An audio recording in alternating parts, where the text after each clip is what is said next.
I want to apply in every area of my life. And this is something that Howard Marks said to me. He said, you want to set yourself up so that you have an unfragile portfolio and an unfragile life. And so then you have to think, okay, so where am I fragile?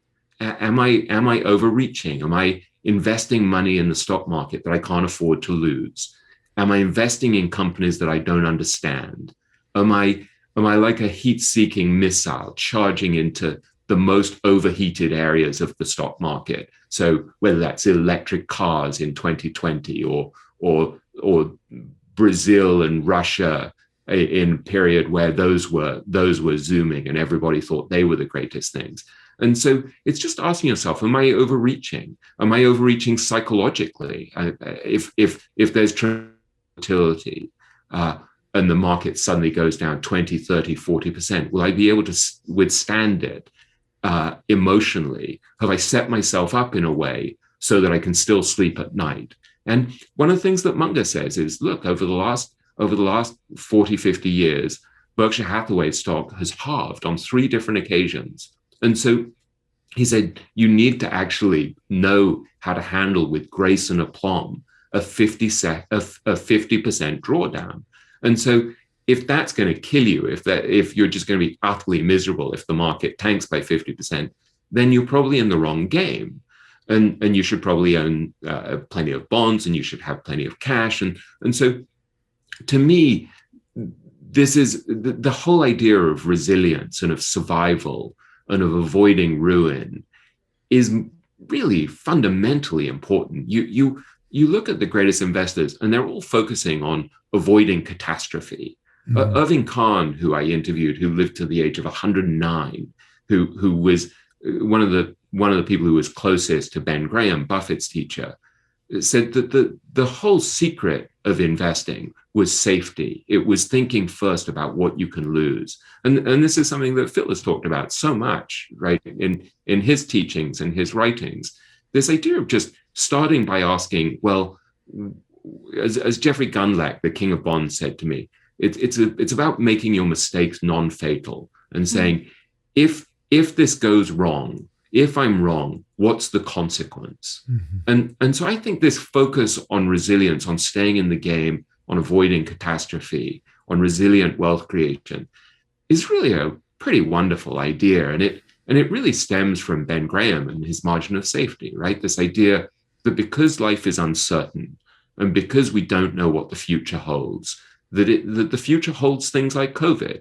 That none of us could have predicted. I mean, we knew that there could be a pandemic one day, but we didn't know that it could shut down everything around the world and that it would change everything so suddenly. We had no idea.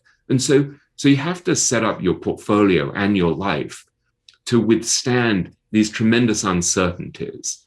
And that to me seems to be essential to the teachings of the value investors. It's a very worldly wise approach to life, right? It's Matthew McLennan, who I write about, who I think is a really wise and thoughtful person, said to me, you want to position yourself to take advantage of the forward progress of mankind, but also to survive the dips. And that phrase, surviving the dips, that's something I've really tried to internalize. And again, I said this to my daughter in hospital, and I'm like, you're just trying to survive the dip here.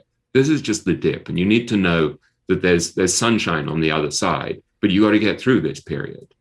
So it's totally interconnected, how you invest and how you live and how you build an anti-fragile life and an anti-fragile portfolio. It's all the same thing, right? It all comes from the same mindset, I think.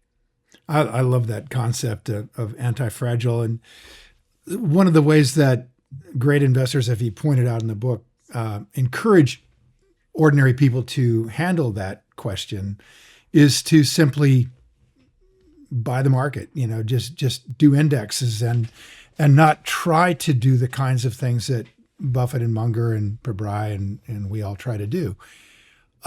What's your sense of that? I mean, I that's throughout the book, it comes up as an alternative to trying to invest. Can an individual investor do this? I mean, is this something just for rare, unique people, or is it something we can all do? individually invest as opposed to, okay, I don't know what I'm doing. I'm just going to put the money in an Yeah. index. It's a really profound and important question. I wrestled with this a lot in writing the book because the last thing I wanted to do was to lead lambs to the slaughter by claiming Right. you can play this game and you can win, while secretly having this feeling of no, you can't, and you're going to get killed. And Right. and what I try to explain in the book is that you really have to have the self-awareness to know whether you're equipped to win this game.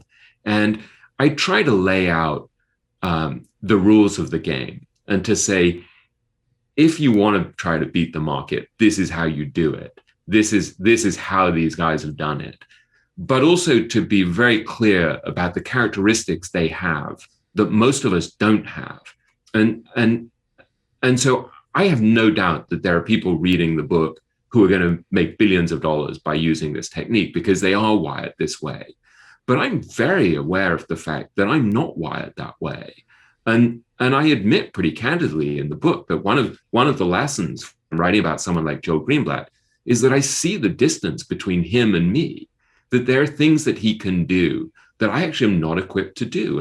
And so one of the things that he said that had a profound impact on me is he said that when you reduce investing to its most simple level, which is really the most profound level, he said it all comes down to one thing, which is, he said, you have to value a business or an asset and then buy it for much less than it's worth. And that's the whole essence of the game. Mm-hmm. But this raises a really profoundly important question, which is, well, do you know how to value a business?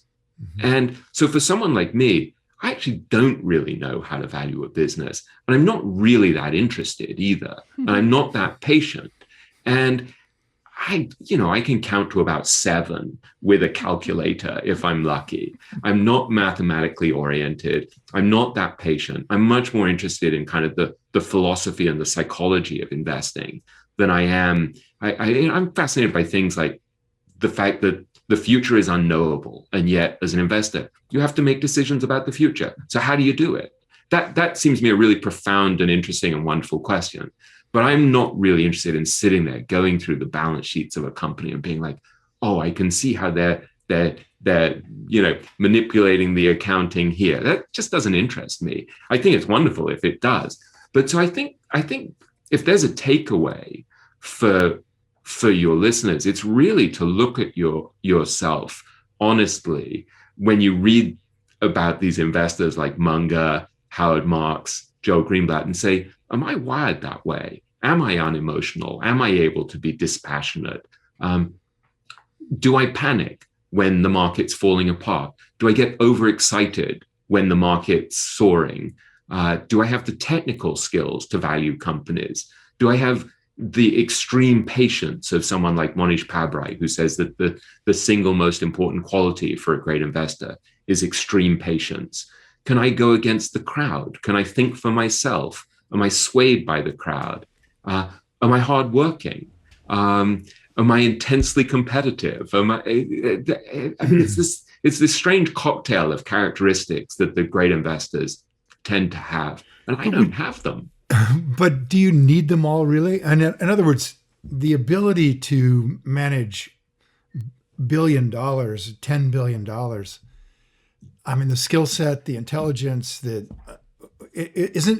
would it be fair to say it's a bit like athletics where, I can play volleyball at a certain level, but I'm not going to be a pro beach volleyball player. And yet I can still really enjoy the game. I have all the skill sets I need to do it. I just can't do it as well, as fast, as big as they can.